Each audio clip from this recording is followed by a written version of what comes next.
Hello friends, good morning. Welcome to my channel stock traders family. जैसे कि हमने 2024 में मैंने ये सोचा कि जो भी एग्जिस्टिंग ट्रेडर्स हो या इन्वेस्टर्स हो या कोई भी ट्रेडर या इन्वेस्टर आगे जाके बनना चाहते हैं तो उनके लिए एक कोर्स के स्ट्रक्चर में सारी नॉलेज एक कोर्स के स्ट्रक्चर में लेके आऊँ ट्रेडिंग और इन्वेस्टिंग के रिगार्डिंग। इसीलिए मैंने चैनल स्टार्ट किया stock traders family. Okay friends, first of all मैं आप सबको वेलकम करता हूं मेरे इस चैनल में स्टॉक ट्रेडर्स फैमिली में। जैसे कि मैंने इस सारे नॉलेज बेस को स्ट्रक्चर किया तो मैंने ये ठीक समझा कि सारा कंटेंट बिगिनर से लेके एडवांस लेवल तक, बेसिक से लेके एडवांस लेवल तक ट्रेडिंग और इन्वेस्टिंग के रिगार्डिंग सारा इन्फॉर्मेशन ऑर्गेनाइज्ड रहे ताकि आपको ठीक से समझ में आए और कोई डाउट ना रहे। ओके फ्रेंड्स, इसीलिए मैंने मेरा पहला वीडियो इस टॉपिक पे बनाया था कि what are stock markets and how do they function. Okay friends, और उस वीडियो में मैंने पूरा क्लियर कर दिया है कि स्टॉक मार्केट्स क्या हैं और वो कैसे काम करते हैं, उनका बिहेवियर क्या होता है। और हमारा सेकंड वीडियो रहा था is it safe to invest in stocks और शेयर्स। स्टॉक्स या शेयर्स में इन्वेस्ट करना सेफ है क्या नहीं। और इस टॉपिक को भी हमने सेकंड वीडियो में बिल्कुल ही डिटेल में समझाया था मैंने, और सबके डाउट्स भी क्लियर करे थे, सारे सब्जेक्ट को एकदम क्लियर से एक्सप्लेन किया था। ओके फ्रेंड्स, आई होप आपको वो दो वीडियो पसंद आए होंगे। ओके फ्रेंड्स, और आज का हमारा ये तीसरा वीडियो इस टॉपिक पे बनने वाला है। हमारे इस वीडियो का टॉपिक होगा can really profits be made in investing और trading in stocks. Okay friends, तो चलो हम वीडियो शुरू करते हैं। शुरू करने से पहले मैं फिर एक बार आपको मैं इंट्रोड्यूस कर। ओके फ्रेंड्स, मेरा नाम सैफ हुसैन है। चलो हम आज की टॉपिक पे वीडियो स्टार्ट करते हैं बिना कोई टाइम वेस्ट करे के। ओके फ्रेंड्स, तो हमारा क्या है टॉपिक आज का, क्या स्टॉक मार्केट में प्रॉफिट बनता भी है, शेयर्स में या स्टॉक्स में इन्वेस्टिंग और ट्रेडिंग करके स्टॉक मार्केट में प्रॉफिट बनता भी है या नहीं। ये हमारा बहुत बड़ा डाउट है, क्वेश्चन है।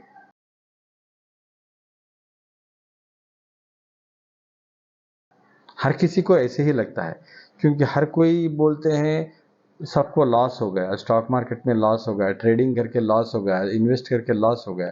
चलो हम देखते भी हैं प्रॉफिट होता है या नहीं। सबसे पहले माय फ्रेंड्स, मैं आपको ये एक्सप्लेन करना चाहूँगा, एक कोर कॉन्सेप्ट को मैं आपको एक्सप्लेन करना चाहूँगा। ओके फ्रेंड्स, ये कोर कॉन्सेप्ट क्या है, प्रॉफिट या लॉस ये दोनों फैक्टर्स सिर्फ शेयर मार्केट में या स्टॉक मार्केट में ही नहीं होते हैं। आप कौन सी भी मार्केट का एग्जाम्पल ले लो, चाहे वो वेजिटेबल मार्केट हो या चाहे वो फ्रूट मार्केट हो या चाहे वो प्रीशियस मेटल्स मार्केट हो या वो कमोडिटीज मार्केट हो, कोई भी मार्केट आप ले लो। मार्केट में जहाँ पे सेल और परचेज ये दो चलते हैं, जहाँ पे ये दो ट्रांसैक्शंस चलते हैं, सेल ट्रांसैक्शन और परचेज ट्रांसैक्शन, वो हर कोई मार्केट में प्रॉफिट का पोटेंशियल होता है, प्रॉफिट कमाने का पोटेंशियल होता है। ओके फ्रेंड्स, हर किसी मार्केट की बात कर रहा हूँ मैं, सिर्फ शेयर मार्केट या स्टॉक मार्केट में ही नहीं।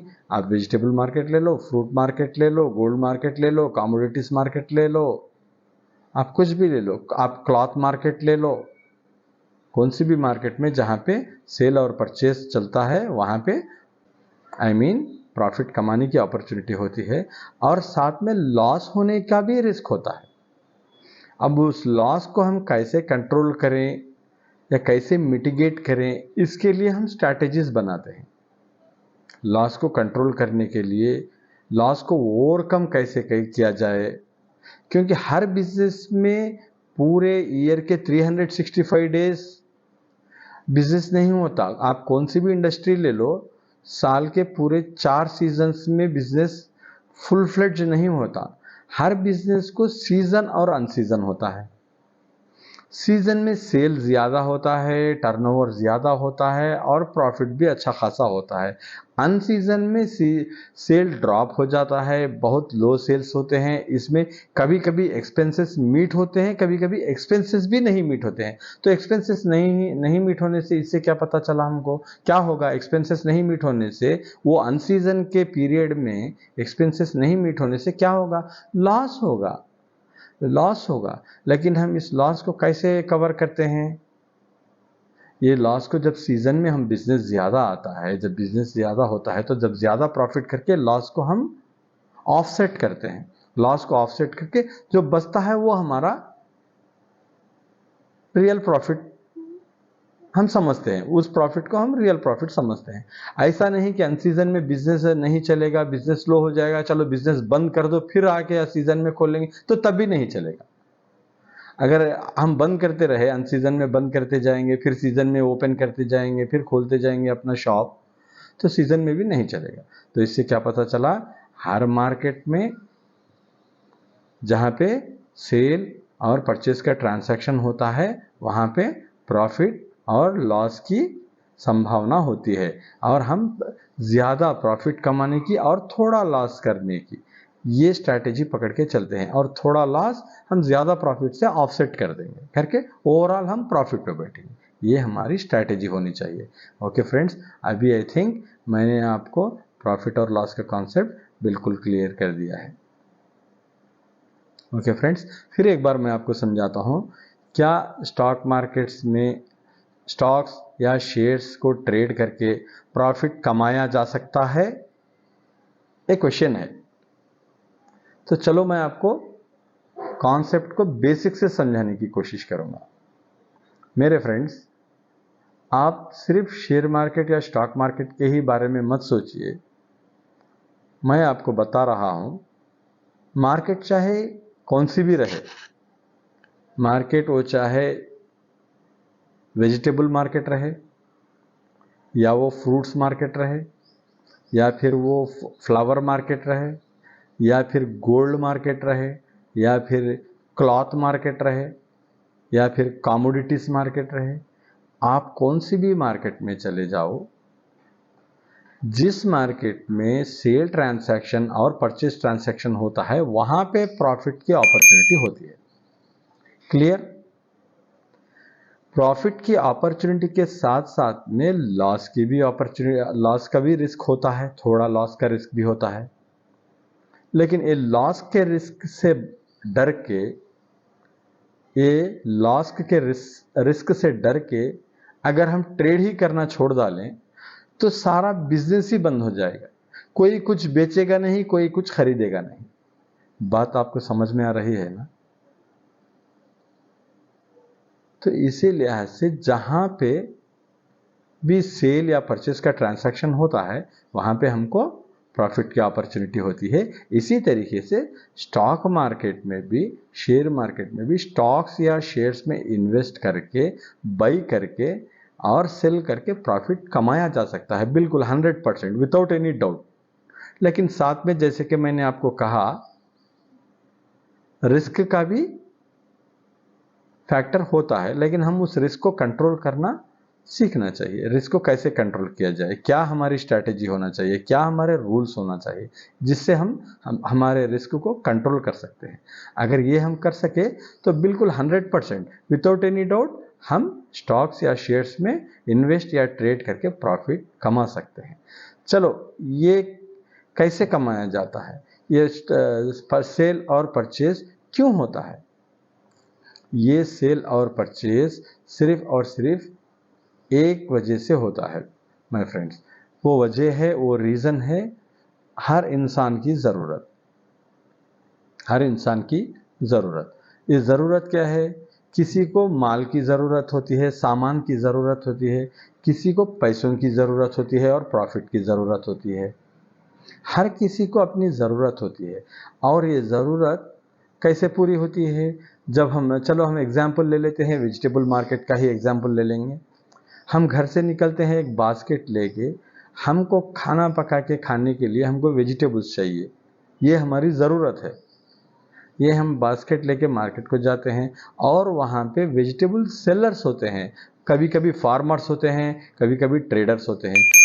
वो अपने वेजिटेबल्स लेके आके वहाँ पे बैठा होगा, एक प्लेस में बैठा होगा बेचने के लिए। हम जाके हमारा जो लंच बनाने के लिए वेजिटेबल्स चाहिए, ब्रेकफास्ट बनाने के वेजिटेबल्स चाहिए, वो ख़रीदने के लिए हम उस जगह पे जाते हैं जिस जगह पे सेलर बैठा होता है। हम उससे भाव पूछते हैं, हमारी ज़रूरत थी हम वेजिटेबल्स ख़रीदना, उसकी ज़रूरत थी वेजिटेबल्स को बेचना। ओके फ्रेंड्स, हम घर से निकले बास्केट लेके वेजिटेबल्स ख़रीदने के लिए, वहाँ पे जिस जगह पे हम गए जहाँ पे सेलर्स होते हैं, वेजिटेबल सेलर्स होते हैं, वहाँ पे एक सेलर बैठा हुआ है, वो वेजिटेबल्स बेच रहा है। हम जाके हमारे वेजिटेबल्स उससे ख़रीद लेंगे, उसको हम पैसे देंगे। मतलब उसकी ज़रूरत है पैसा, हमारी ज़रूरत है वेजिटेबल्स। ऐसे नहीं उसकी ज़रूरत पैसों के बदले में वेजिटेबल्स से ही वो अपनी ज़रूरत पूरी कर ले सकेगा, और हम वेजिटेबल्स ख़रीदने के बदले अपना पैसा अपने पास ही रख के हमारी ज़रूरत पूरी कर लेंगे। क्या ऐसे हो सकता है? ऐसे नहीं हो सकता है। इसीलिए गुड्स और सर्विसेज एक्सचेंज होते हैं पैसों के बदले में। Goods and services are always exchanged in monetary terms. Okay, तो किसी को पैसों की ज़रूरत होती है, प्रॉफिट कमाते हैं उससे, और किसी को सामान की ज़रूरत होती है। ये दोनों की ज़रूरत जिस जगह पे मीट होती है उस जगह को बोलते हैं मार्केट। जहाँ पे वेजिटेबल्स का सेल और परचेज होता है उसको बोलते हैं वेजिटेबल मार्केट। जिस जगह पे फ्रूट्स का सेल और परचेज होता है उसको बोलते हैं फ्रूट मार्केट। जिस जगह पे फ्लावर्स का सेल और परचेज होता है उसको बोलते हैं flower market. Right my friends, जिस जगह पे गोल्ड का सेल और परचेज होता है उसको बोलेंगे हम गोल्ड मार्केट। इसी तरीके से जिस जगह पे शेयर्स का सेल और परचेज होता है उसको बोलते हैं हम शेयर मार्केट। ये कॉन्सेप्ट बिल्कुल क्लियरली समझाया है। अगर आपको स्टिल कोई डाउट रहे तो आप ज़रूर कमेंट सेक्शन में लिखकर मुझे पूछ सकते हैं। मैं 100% आपके डाउट्स क्लियर करने की कोशिश करूँगा। ओके फ्रेंड्स, अब चलो नेक्स्ट लेवल पे जाते हैं, प्रॉफिट। ओके फ्रेंड्स, तो चलो प्रॉफिट होता कैसे है मैं आपको ये समझाने की कोशिश करूँगा। चलो प्रॉफिट होता कैसे है। प्रॉफिट होता है sale price minus by price. Sale price में से जब हम बाई प्राइस को सब्सट्रैक्ट कर देंगे तो जाके जो बचता है वो हमारा प्रॉफिट होता है। और ये सेल प्राइस, अगर सेल प्राइस हमारे बाई प्राइस से कम रहेगा तो फिर लॉस होगा। सेल प्राइस जब बाई प्राइस से बाई होगा तो प्रॉफिट होगा। ये सेल प्राइस कैसे डिसाइड होता है, ये कैसे इंक्रीज होता है और कैसे डिक्रीज होता है, मैं आपको ये समझाऊंगा। Okay friends, sale price majorly एक फैक्टर से इन्फ्लुएंस होता है। बहुत बड़ा फैक्टर एक है जिससे सेल प्राइस इन्फ्लुएंस होता है, और दूसरे भी फैक्टर्स हैं, लेकिन मैं सबसे बड़े फैक्टर को एक्सप्लेन करने की कोशिश करूंगा। सबसे बड़ा फैक्टर रहेगा माय फ्रेंड्स, ये आके जो है डिमांड वर्सेस सप्लाई। ये कॉन्सेप्ट को हम क्लियरली समझ लेना चाहिए। मेजर फैक्टर जो है डिमांड वर्सेस सप्लाई। डिमांड कितना है और सप्लाई कितना है, मतलब बेचने वाले अपने सामान की कितनी क्वांटिटी लेके आए हैं मार्केट में बेचने के लिए, सामान खरीदने वाले कितनी क्वांटिटी खरीदने के लिए आए हैं मार्केट में। ये जो खरीदने वाले, सामान खरीदने वाले कितनी क्वांटिटी खरीदने के लिए आए हैं मार्केट में, इसको कहते हैं हम डिमांड। सामान बेचने वाले कितनी क्वांटिटी लेके आए हैं बेचने के लिए मार्केट में, इसको कहते हैं हम supply. Okay, obviously my friends, जब डिमांड से सप्लाई ज़्यादा हो जाती है तो प्राइस में फॉल देखने को मिलता है, और जब डिमांड सप्लाई से ज़्यादा हो जाता है तो जब हम प्राइस में राइज देखते हैं, प्राइस में राइज देखते हैं, बढ़ोतरी देखते हैं, तेज़ी देखते हैं। जब सप्लाई बढ़ जाती है डिमांड से तो तब हम प्राइस में फॉल देखते हैं, मंदी देखते हैं, वीकनेस देखते हैं। ओके फ्रेंड्स, तो इससे हमको समझ में आ गया डिमांड और सप्लाई का कॉन्सेप्ट क्या है। तो हमने इस सब्जेक्ट को भी क्लियर कर दिया है अभी, कैसे प्राइस फ्लक्चुएट होता है, क्यों फ्लक्चुएट होता है, इसी से प्रॉफिट कमाया जाता है। जब प्राइस बढ़ता जाता है, हमारी खरीदी से, हमारे कॉस्ट प्राइस से जब प्राइस बढ़ता जाता है तो तब जाके हम प्रॉफिट कमाते हैं।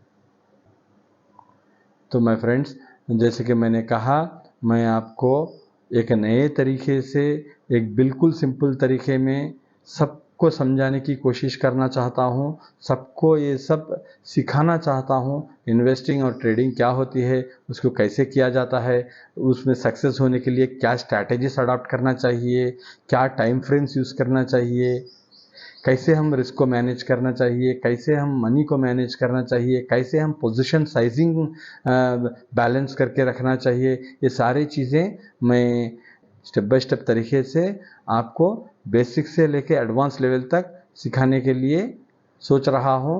ओके माय फ्रेंड्स, इसीलिए मैं आप सबसे रिक्वेस्ट करता हूं कि आप मेरे इस चैनल स्टॉक ट्रेडर्स फैमिली से जुड़े रहें। आप मेरे इस चैनल को सब्सक्राइब करें, ज़्यादा से ज़्यादा लाइक और शेयर करें। और माय फ्रेंड्स, मैं आपको बिल्कुल बेसिक से लेकर एडवांस लेवल तक कोई ट्रबल के बगैर स्टेप बाय स्टेप एक प्रोफेशनल मेंटर की तरह, एक फ्रेंड की तरह आपका हैंड होल्ड करके, हाथ पकड़ के आपको ज़रूर सिखाऊंगा। आप तब तक पूरी तरीके से नहीं सीख जाते, आप अपने आप को कॉन्फिडेंट नहीं फील करते, मैं आपका साथ नहीं छोड़ूंगा। ओके फ्रेंड्स, इसलिए मैं आपको रिक्वेस्ट करता हूं कि आप मेरे साथ जुड़े रहें और वीडियो को ज़्यादा से ज़्यादा लाइक और शेयर करें, चैनल को सब्सक्राइब ज़रूर करें मेरे फ्रेंड्स। मैं ज़रूर आपको ये सारा कंटेंट बिल्कुल आप चैप्टर वाइज, सेक्शन वाइज आपको एक्सप्लेन करता जाऊंगा, प्रैक्टिकली भी एक्सप्लेन करूंगा। जब जब ज़रूरत पड़ेगी तब तब मैं लाइव ट्रेडिंग में भी आपको डायरेक्ट ट्रेड कैसे लिया जाता है, क्या किया जाता है, कैसे हम एनालाइज करेंगे, ये सारे चीज़ें भी मैं आपको समझाऊंगा। तो ठीक है, मैं नेक्स्ट वीडियो में इन्वेस्टिंग और ट्रेडिंग के बीच का डिफरेंस क्या है और इन्वेस्टिंग और ट्रेडिंग कैसे की जाती है, ये सब मैं आपको डिटेल में समझाने की कोशिश करूंगा। तब तक के लिए टेक केयर, बाय बाय।